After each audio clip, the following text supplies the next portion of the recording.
درود و ارادت، امیدوارم حالتون خوب باشه. امروز هستیم در خدمتتون با آموزش نکات پیشرفته در تو تریدینگ ویو. خب بریم روی چارت.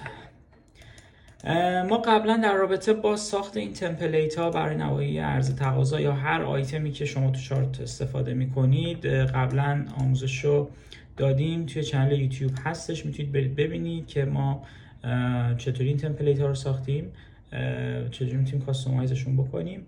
اینا هستش. امروز میخوایم در رابطه با این آیتم آبجکت تری استفاده بکنیم، این نمودار شاخه درختی و خیلی آیتم کاربردی هست، به دلیل اینکه خب وقتی ما میشینیم پای چارت نگاه کنیم، چارت خیلی شلوغه، نمیدونیم که در واقع سوپلای دیمندای 15 دقیقه‌مون کجاست، نمیدونیم سوپلای دیمندای 4 دقیقه‌مون کجاست، اصلا نمیتونیم تصمیم گیری بکنیم، خیلی سخته. خب ما برای اینکه اینا رو یه نظم و ترتیبش بدیم، میایم برای هر کدوم یک فولدر درست میکنیم، مثلا برای زونهای 4 ساعته، برای استراکچر 4 ساعته، برای زونهای 15 دقیقه، هر چیزی که ما بتونیم هر چقدر ریزتر تفکیکش کنیم برای خودمون راحت تره. خب الان ببینید مثلا چارت خیلی شلوغه، ما توی تایم 4 ساعته هستیم، پس نیازی به در واقع نواحی 15 دقیقه نداریم. خب از اینجا میایم نواحی 15 دقیقه‌مون رو هاید میکنیم که چارت خلوت‌تر باشه، استراکچر 15 دقیقه هم هاید میکنیم. خب الان میبینید که چارت خیلی شفاف و واضح شد. ما میدونیم دیمند 4 ساعت همون کجاست که الان قیمت رو بهش میرسه، در واقع سوپلای ها کجا بودن که باش برخورد کرده. خب وقتی هم میریم تو تایم 15 دقیقه، حالا هر تایم فریمی که کار میکنید، نواحی 4 ساعته به عنوان یه نیم نگاهی ما باید داشته باشیم که ببینیم خب توی کجا هستیم. نیاز نیست که همیشه رو چارت باشه که چارت رو شلوغ بکنه. به همین دلیل ما در حد چند دقیقه از هاید درش میاریم، نگاه میکنیم، اوکی که شد میبندیم و میریم نواحی 15 دقیقه رو باز میکنیم که حالا شروع کنیم به تصمیم گیری که باید چیکار بکنیم. خب برای اینکه من اینو توضیح بدم خدمتتون، بریم روی چارت ین که من اونجا چون روی ین ترید نمی کنم بهتون اینجا آموزش بدم. خب فرض کنیم ما الان تو تایم 4 ساعته هستیم، میخوایم زونامون رو رسم بکنیم. یه دیمند اینجا میکشیم از این 4 ساعته دیمند و فرض کنیم مثلا اینجا یه سوپلای 4 ساعته میکشیم و فرض کنید که اینجا یه شکست داخلی رخ داده و خب در همین حد میایم توی اینجا ببینید رسمایی که انجام دادیم اینجا هستش. خب حالا ما اینو جزء استراکچر در نظر میگیریم. من تریدینگ رنجم رسم کنم اینجا، تریدینگ رنج 4 ساعته، یه کپی هم ازش بگیریم برای این پایین.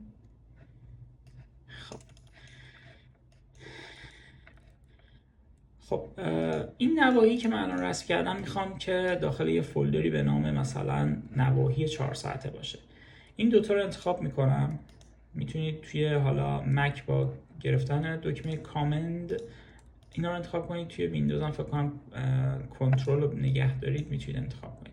خب وقتی انتخاب کردم راست کلیک میکنم create a group of drawings رو میزنم، یه گروه تشکیل میده. این گروه رو روش کلیک میکنم، مثلا میزنم 4H zones.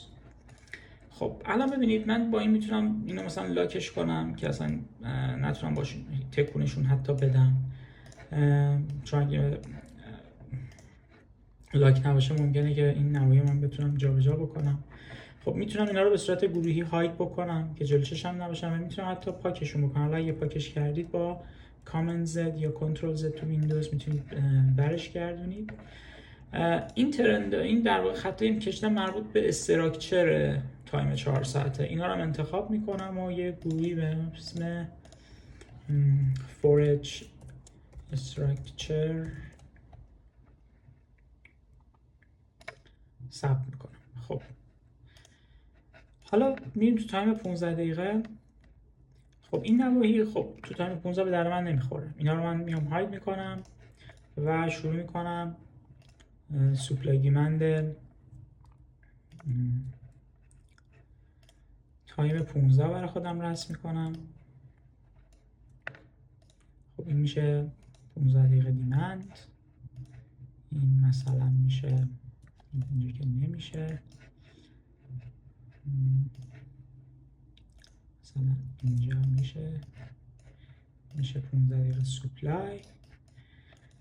و به همین صورت دیگه حالا من برای که تایم ویدیو طولانی نشه کلیت رو گفتم، یعنی همه بقیه کار رو تکرار همین استپاییه که گفتم. خب این دوتا رو هم انتخاب میکنیم، یه گروه تشکیل میدیم، میزنیم 15 M zones. خب به همین سادگی شما میتونید اینا رو در واقع گروه بندی بکنید و استفاده بکنید، شلوغ نباشه چارتتون که بتونید درست تصمیم گیری بکنید. خب یه نکته دیگه هم بگم خیلی کاربردیه، اونم میتونید استفاده بکنید. بعضی از دوستان خب این ریپلی بار رو ندارن، میخوان بک تست بگیرن یا اصلا یه جای چارت چیزی رسم کردن نمیتونن پیداش بکنن، میخوان اینجا برن پیداش بکنن. خب فرض کنید مثلا شما اینجا یه ناحیه‌ای پیدا کردین، میخواین بک تست بگیرین دیگه. یه رکتانگل اینجا کشیدین به عنوان سوپلای، یا مثلا یه ورتیکال گذاشتین اینجا مثلا ساعت 6 بعد از ظهر. خب مثلا میخوایم این تو تایم 1 دقیقه ببینید اونجا موقعیت ها رو بررسی بکنید. خب توی چارت گم میشید تا بخواید برید پیدا بکنید، طول میکشه. به راحتی اینجا روی اون تایمه یا روی اون رکتانگل راست کلیک میکنید، go to vertical line اینجا میزنید، میاره همین ناحیه رو براتون نشون میده.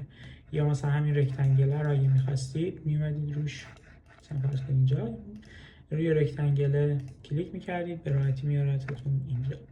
خب اینم به همین سادگی بود. امیدوارم که به درتون بخوره، ازش استفاده بکنید و لذت ببرید. موفق و پیروز باشید.